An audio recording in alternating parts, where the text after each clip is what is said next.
assim: estou jogando essa muralha por terra, e tu verás que a providência de Deus vai chegar não somente na tua vida, mas também na tua casa e na tua família.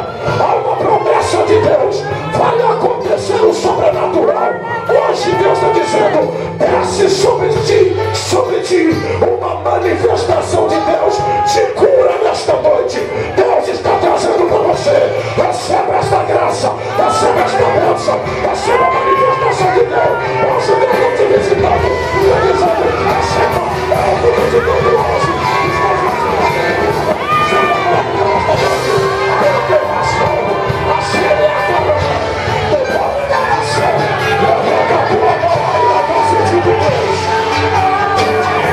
Olha só, Jesus,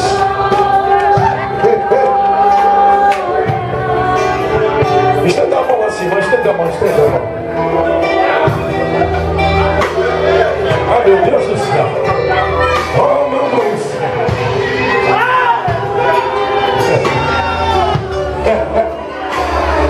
É para quem crê, meu irmão. Eu estou vendo descendo do céu.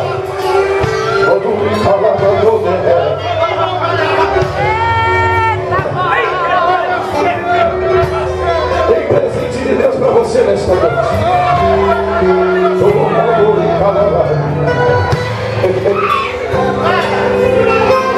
Assim diz o Senhor para você: